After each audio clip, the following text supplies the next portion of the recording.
For those of you that don't know me, I am not exactly what you call an expert in the English language or proper grammar, proper spelling, and Rod though is maybe what would be considered a grammar Nazi. And so I want to just see my armband? And so, I'm like, I'm like, see, Rod, you're a racist because there's these agencies that have come out that said this Committee Against Racism and Bias in the Teaching of English. And so what it is basically what they're saying is that saying that there's only one way to spell something or one way to write something, there's only one correct grammar, is actually a form of white supremacy, and it's linguistic white supremacy and racism. And so if you want to be a good little anti-racist, you have to say that, writing down saying, I want to ask you a question is a legitimate way to speak or to write. And that if you say no, that is improper English, now you're a white supremacist imposing your colonialism on minorities. So as the resident grammar Nazi, how do you feel about your white supremacy? Well, I think it's retarded, obviously. And what's kind of funny is, I have some parental supervision software on my daughter's phone, and sometimes it will send me, like, it'll flag something that's potentially violent or whatever, harmful right? Of some and kind. Almost 100, yeah, harmful in some way, and almost 100% of the time, it's like when she was reading her scriptures, right? So what are they going to do? What are they going to, I mean, are they flagging black people when they're saying, I'm going to axe you? Does Right. that come up as a violent, potentially violent? Potentially violent. Oh, right. Yeah. Cause you're talking about, axing somebody. So this is, Exactly. so this isn't like some like extremist, just some straight up, Marxism.org. This is a government funded university. The people in the state of Colorado are paying for this this organization, and of course, and we've done videos about this before. But this article on linguistic white supremacy says racism and white supremacy exist within every facet of our society, including writing, grading, teaching, and university life. Scholars and activists alike have made it clear that in order to be an anti-racist, an individual must not just be against racism and white supremacy, but must be actively anti-racist or actively fighting racism and white supremacy. So it's not good enough for you to just say, you know what, I think everybody should be treated fairly. That's racist. Uh-huh. You have to be actively anti-racist according to this, this insane movement. You have to be fighting. You have to be fighting racism. The word is radicalize. Yeah, you're radicalized. They want you radicalized. You can't just be like, hey, I'm against that, and I'm not going to do it myself. That's not good enough. You have to be fighting it, and the way that they're fighting it is by calling it linguistic white supremacy, to demand that there is a proper way to write and spell, or to not even demand it, but just to say, I'm going to grade you because I'm going to give you a bad grade because you spelled those words wrong. That is white supremacy according to this insane movement. You don't know who these people are? These are the same people, like they're behind what happened at the University of California in Davis within, I don't know, sometime within the past 10 years or so, where they changed their admissions to no longer take anything scholarly into account. They said it was purely based on race and those kind of things. So as far as the admissions to the college. Holy cow.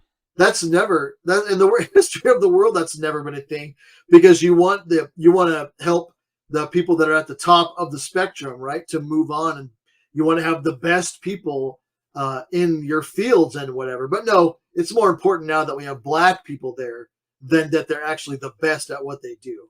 I wonder what That the was UC ratio, Davis. the ethnic ratio is at UC Davis, because you know, up until basically 20 years ago, UC Davis was basically this. It was white and Asian. That is like 95% of the attendance at UC Davis were those, were people from. It was mostly Japan, but you had people from North Korea and not North Korea, sorry, from Korea, and from just I'm trying, and a few from China, but it was from a Southeast Asian country, and white people. That is, and so it's so funny that you would say that UC Davis is going in that direction. Maybe they just felt they weren't diverse enough, or they had to bring in people from. They had to get rid of those standards to be able to have a more diverse population. It's insane. And I know that you know a little bit about Davis, the area out there. Yeah. You want to know what race do you think, or ethnicity do you think it has the highest percentage at UC Davis? What would your guess be? Just Currently, having been there and walked around. Well, as of 2023 and 2024. Okay. So just a year or so ago. It's been a while since I've been there, but if it's anywhere similar to what it was, 20, 30 years ago, I would say it's 90%, or maybe 80% white, and then the majority of most of the rest of it would be Asian of some kind. Okay, so that is actually pretty close to my experience, because I actually lived really close to Davis and dated a girl that was at UC Davis, so I was on the campus a lot, and I would agree with that. So here's what ChatGPT is telling me, and this is based on Data USA. As of the 2023-2024 school year, 28.4% of the students at UC Davis were Asian. 23.2% were white. 22.7% Hispanic / Latino. That's totally. And then different. From there, way different, right? And that doesn't represent the population in that area, which is so odd. Almost 30% of the student body is going to be Asian. That's weird, because nowhere. I lived in California for like 25 years. Yeah. And like I said, I was in the UC Davis area for a little while there, and Sacramento area pretty much that whole time. And there's not 30% of the population that's Asian, right? No. And so that's interesting, because Hispanic. that's one of those things. Or Hispanic. That's true too. When I things that they try and push. When I attended Davis Senior High, real quick, what I was going to say was that they tried to push. I'm trying to think of the term, but equitable representation, right? So what's the actual percentage in the populace, and then make sure that they're represented in that percentage in the schools or whatever. That's not even what's happening here. And that's these are the same groups of people that came up with that nonsense. Yeah. And they're not even doing their own thing. Sorry, what were you going to say? I was going to say, so when I attended Davis Senior High, so I grew up in this town of this university that has gone to this insane level. It was insane back then. And so when I go to more conservative areas, I'm like, I've been there. I know what you're doing. I know where it leads. You don't want to do it. And so when I attended Davis Senior High, the population, I told you what and I was pretty close of what the university was, which didn't even represent the town. So if you look at the town as a whole, it's 95% white. And then, and then you have the other ones, the pretty equal, maybe a little bit more Asian than others, but it was the other minorities were all pretty equal. Very, very, very few Hispanics, very, very few blacks, and then other. You'd always have somebody from maybe like I had a girl from Japan, and I had some. There was a boy from Iran in my class in 6th grade, and so you had that kind of stuff. But generally speaking, 90% plus white, and so just the fact that the university is going that far, to get at least the university itself, that is this part of this linguistic white supremacy. It's not enough just to be against racism. You have to, as yourself saying, I'm not going to participate in it. I'm not going to engage in that activity. I'm against it. That's not enough. They're saying that if you are not actively anti-racist, meaning you are fighting racism, and in their way, right here, they're saying you have to fight linguistic white supremacy, or you are a racist.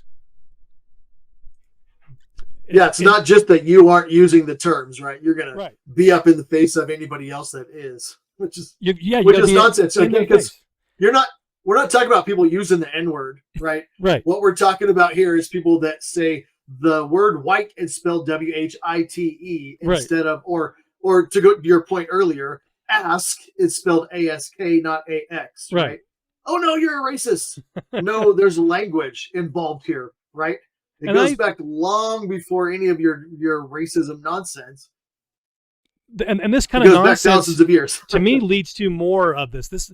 It leads to the polarization, where if you're saying I have to agree that there is no right way to spell something, no right way to write something, or I'm a racist, then you're going to have a portion of the population that says, okay, and you feed what we were talking about earlier, where with the video, what's going on in Ireland, where people are just sick of it. They're like, okay, fine. Ireland is a white-only country. We're not going to put up with it. And so I think that this kind of stuff that they're being so extremely anti-racist feeds racism. Yeah, that's absolutely the goal as well. Like I said, the point is to radicalize people. They want you in everybody's face and being violent and pushing an agenda without realizing you're pushing an agenda, because there's that whole the false morality, right? That false morality that you portray to everybody, and everybody wants to be seen as the good guy. So this is one way you can jump on that train.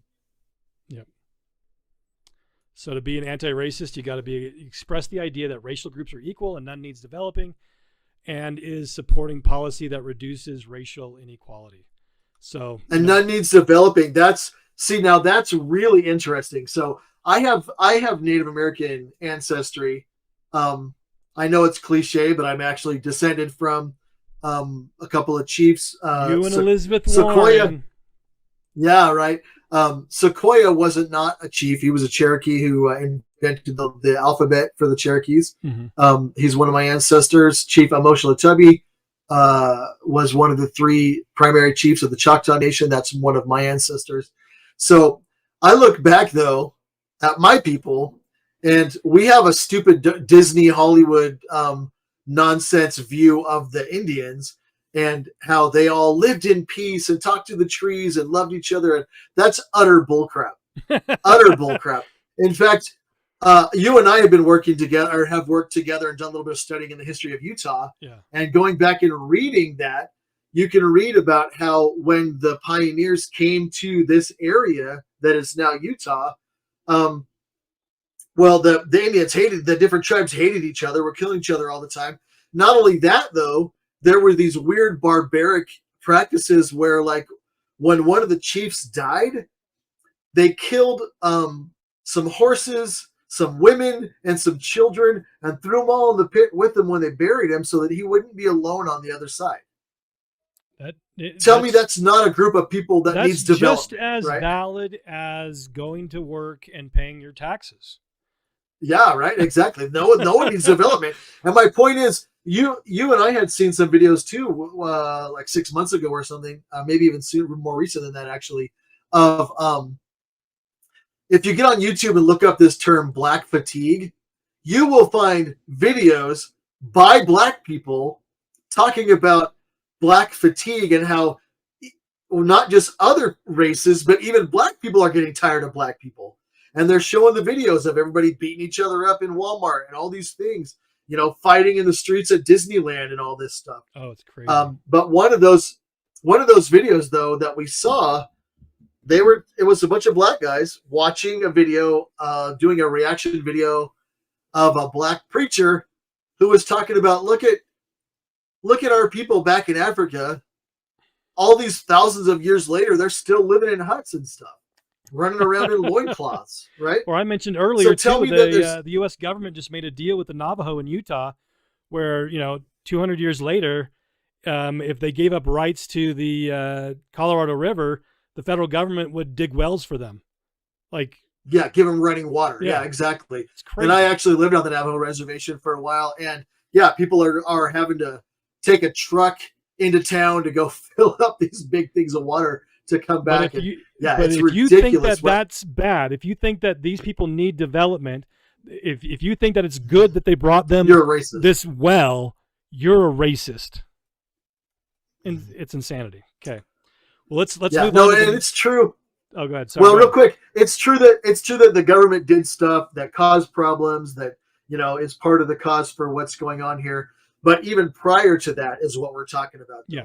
When we came into the area, they were still living in mud huts and running around in their underwear, and I'm grateful as an ancestor of Native Americans. I'm grateful that I live in a house and a bed and I have clothes because I've read texts from the 1700s, probably going back even further than that, from like the Spanish and others who came here and interacted with the Indian tribes here hundreds of years ago. Among my people, okay, these old documents talking about visiting my ancestors, talking about how they were living on beds that were just made out of sticks with leather tied across. Okay, that's fine. The pioneers did that too. But then about how they would just lay in their bed and pee in their beds, and it would just drain through onto the ground. Dude, so I'm grateful for bathrooms. That's just as good as sleeping in a comfortable bed and going in a toilet. Come on, there's yeah, they're right. both as valid. Exactly. Yeah. But it's just yeah. But and there were policies that led to bad things, of course, but there has been a long enough time and enough money going to these communities that they should have been able to dig their own well by now.